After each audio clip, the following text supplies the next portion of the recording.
Hey, what's up, FGC, everybody, man? All the Mugites out there, man. I appreciate y'all being here. We got another Core 8 gaming reaction here. This is one that's consequences of reducing the skill gap. And I've heard a lot of controversy behind that with Street Fighter V because people feel like it's too easy. So I hope he gets into this. Like, I'm very interested in what's going on, man. So without further ado, let's get it.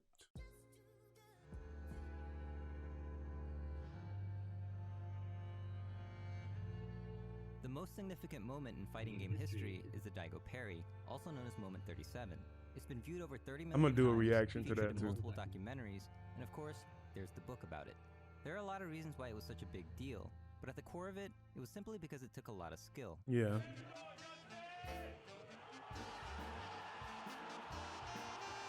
He was so ready for that. He was so ready for that, bro. Street Fighter 3, you have to tap forward within a 10-frame window or a sixth of a second to succeed. Otherwise, you get hit, which would have killed Daigo since he only had a pixel of health left. Since Chun-Li's super requires 15 parries in a specific pattern and tempo, Daigo had to time each one perfectly in order to survive. It's like playing a stricter Guitar Hero with 15 He practiced that, man. He practiced that. Situation, and he had to. It's impossible to pull off. But how iconic would Moment 37 be if you could succeed just by doing this? That's me. That's so me. Super in Street Fighter V.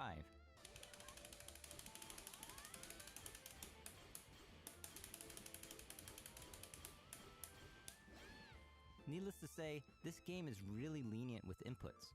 As a matter of fact, I can do the full parry by doing a merengue beat.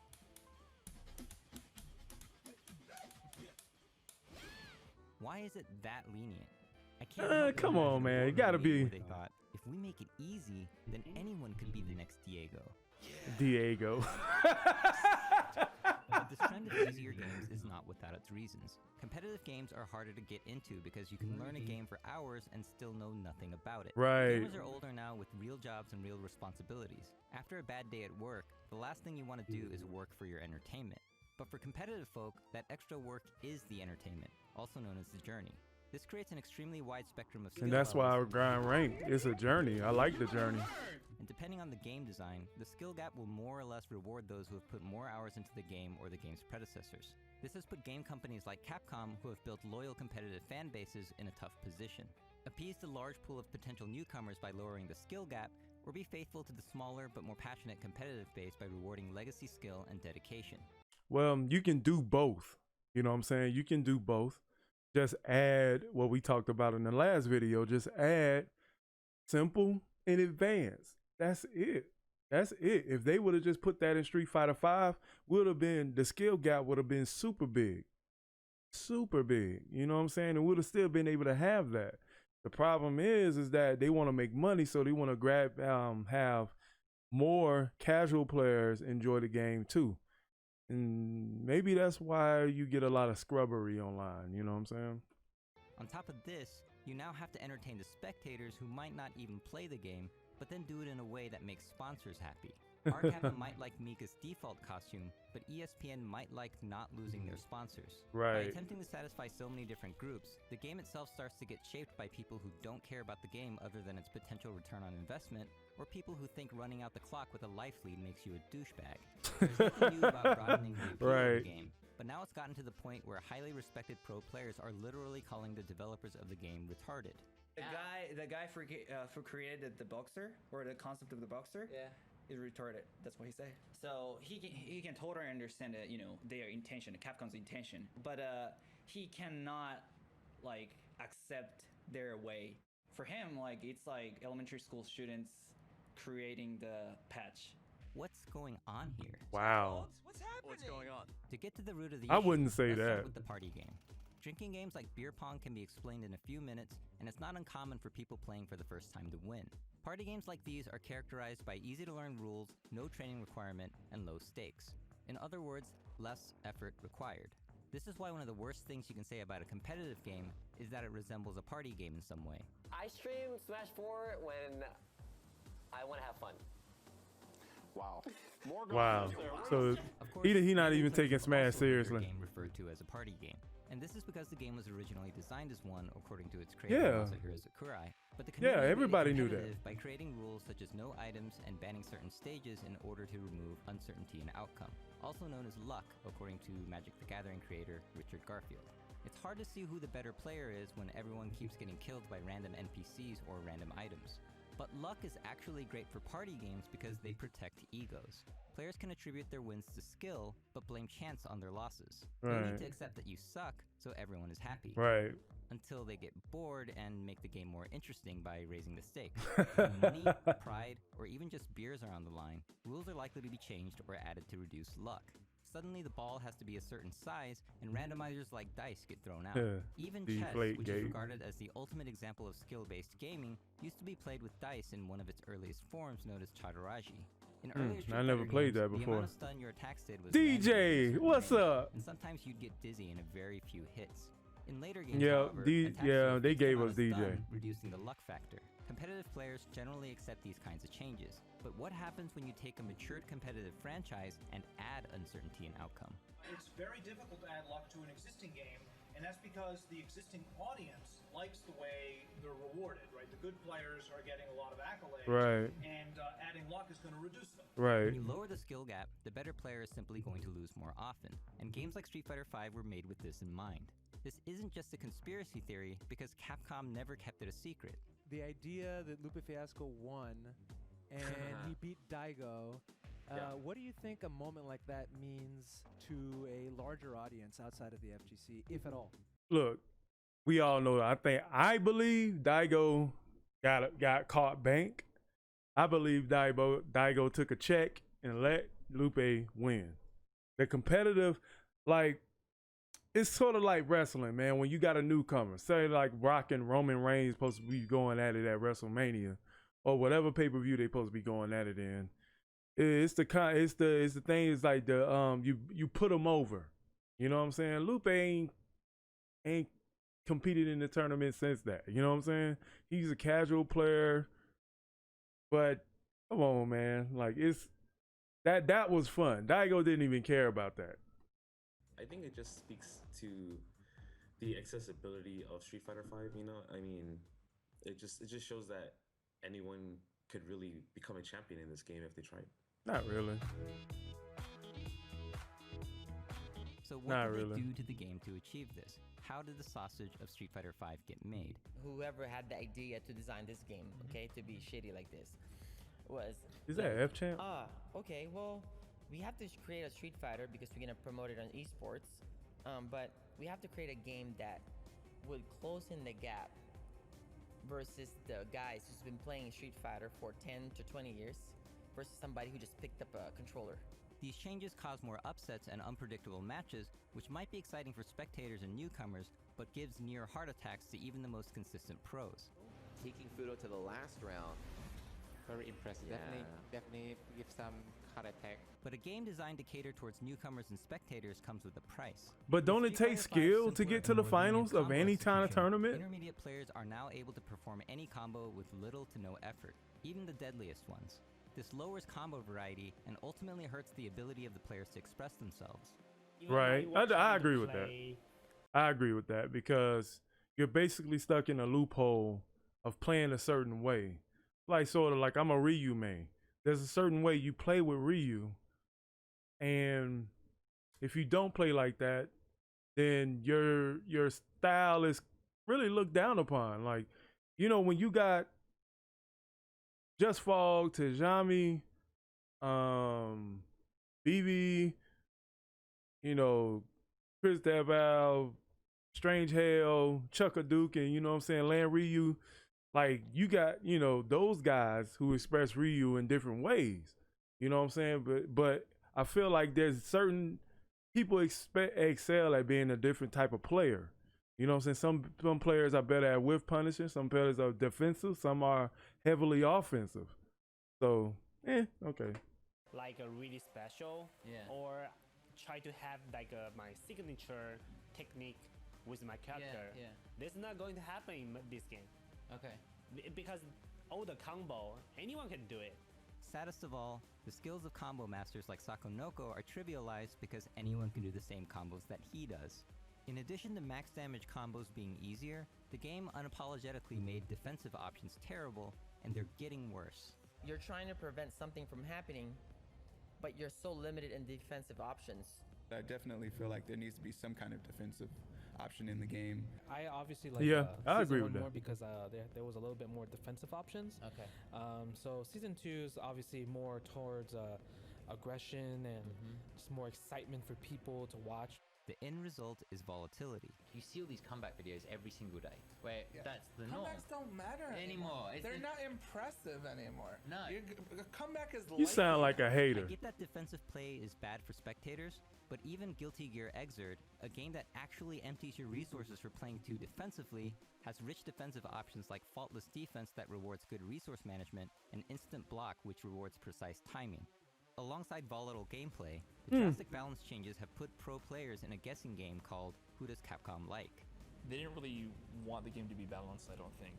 I think they just Brian wanted to F. Shout out to Brian games F, seen man. on Go screen subscribe to his channel. and make it exciting. But on top of everything, Street Fighter V also has the high input lag, which I've already made a whole video about, and while they've shaved off about 1.5 frames of lag since then, it's still double that of indie titles like Skullgirls. As a matter of fact, Skullgirls creator Mike Z added a mode that increases the input lag to simulate Street Fighter V. Wow. You can activate it by adding the command line Ascend Higher in the launch options. While this burn is indeed sick, the message is real.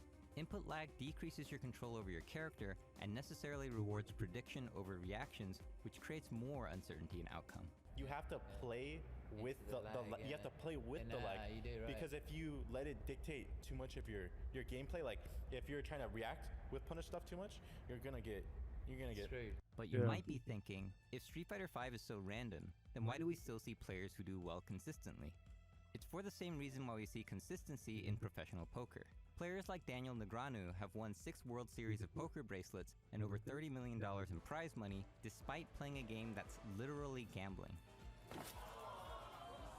Richard Garfield points out that luck and skill are not mutually exclusive, which means games can require high luck and high skill, low luck and high skill, high luck and low skill, and low luck and low skill. The ones who like high-level competitive play want Street Fighter to go this way, but the ones who want upsets and blow-ups want it to go this way.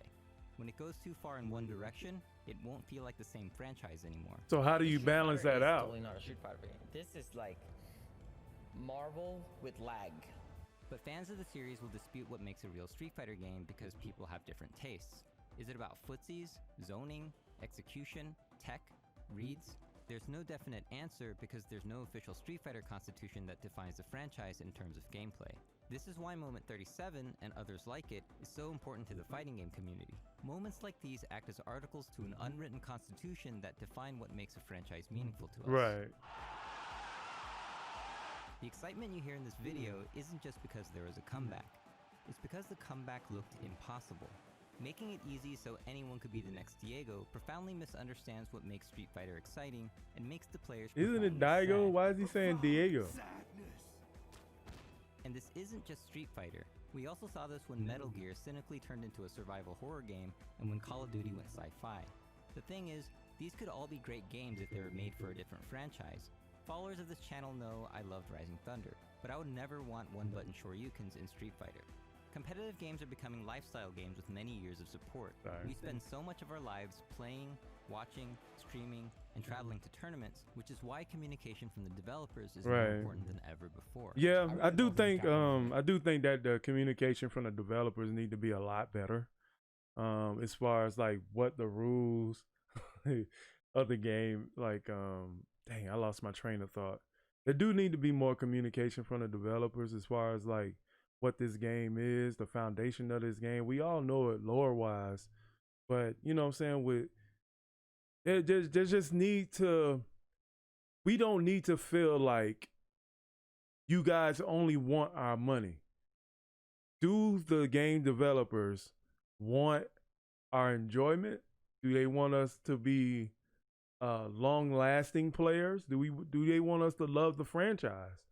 And I feel like as time has gone on, especially in the whole spectrum of gaming, you know what I'm saying, with with patch updates and stuff like that, new characters. I really believe that they give us, you know, incomplete games on purpose, and they want our money minus the enjoyment. The tournaments and stuff, I feel, are just them going through the motions. This is what we do this season to that season to that season, and we have our dominant players. We love to see those dominant players win. So, you know, that's why you see certain characters always in finals, whether it's gonna be Akuma, Rashid, Cammy, Ibuki, who else? Karen. You know what I'm saying? It's just, you know, they want certain people there. It's these fighting games are leaving less they're leaving less possibility for a newcomer to really come in and shake the world, you know what I'm saying? Change anything. They do what they feel is right for the game. What they feel is right for a game. It's their game, obviously. Yeah. If you're a competitive player, you just have to accept it, I guess. This makes me wonder, why can't companies work with the players to make the game that suits their communities if they're in it for the long haul? And I don't just Dang, didn't I just say that? Didn't I just say that? I mean, actually listening to what the most invested players want and making a game they'll be excited to share with everyone around them. Maybe this sounds naive or like a road to financial disaster, but one developer who was instrumental in reviving the fighting game genre doesn't think so. In my view, the most exciting new development doesn't really come from a technology. It comes from a shift in the way we think about the games themselves. It's a new way of looking at the passion that players bring to the game and the efforts to align your interests as a developer as closely as possible with your players and basically to understand you're in it together. The key to his model Right, is this, right. I'm feeling that. Player-aligned interest. But what does that mean? The history of esports, in my view, is the history of players trying to escape the gravity of a constantly changing landscape and attain a stable competitive orbit. To find regularity that rewards our skills and the financial backing to produce a stable world of competition. While I like the sound of that, is a stable competitive orbit something spectators want to see? Do they want to see upsets or do they want to see like who's the best? They don't care. Because here's the thing. They don't care who's the best? No, because they're finicky. They don't one day Daigo could, you know, beat everyone. Oh my god, Daigo's the best. Yeah. The next week he loses, you know, he gets like 9th or something. Daigo sucks. Daigo's washed up. Instantly, Daigo's washed up. Yeah. People don't Yeah, care that about is who kind of like the does it more. They just want WWE though. someone to talk shit about. Right. Maybe Flo is right. Right. Maybe people don't care about who the better player is, but care more about the spectacle.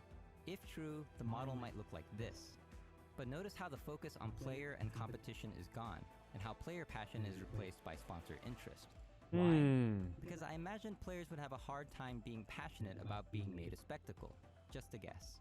I'm not going to pretend to know which model will be most financially successful, but is it that not worth it to make a game enjoyable for its most dedicated players? Let me know in the comments what competitive games you play, and what you think about the direction they're taking it. There was a lot to unpack in that last 2 minutes. There was a lot to unpack in that last 2 minutes, fellas. So which side do you guys do y'all believe that the developers are on right now? Is it less about player passion? I'm leaning towards that side. They really don't care about the competitive aspect of these games. They want as many players or as many people playing this game as possible. You know what I'm saying? You guys know me, man, when y'all join me in the live streams, that I'm much of a conspiracy theorist, you know? If y'all been following me long enough, I am a conspiracy theorist. So, you know what I'm saying? This you know, it'd never stop being about money. And it would take a definite shift for these game developers to actually make games that people enjoy for the longest of time. That's why we like retro games. You know what I'm saying? Games like Star Ocean, Final Fantasy Tactics, Final Fantasy VII, they're all close to our heart for one specific reason, and that's the replayability. Post your comments down below. Let me know what you guys think, man. If you like my reaction, hit the like button, subscribe, and share, and head over to Core Gaming. If you're not subscribed, you're missing out. There's definitely loads of educational videos here, and you'll be seeing more reactions from me with this channel, man. Shout out to Gerald. Shout out to Ernesto from Button Check, man. And I'll see you guys later, man. Y'all know the slogan, man. Win, lose, we stay grinding, man. Peace out.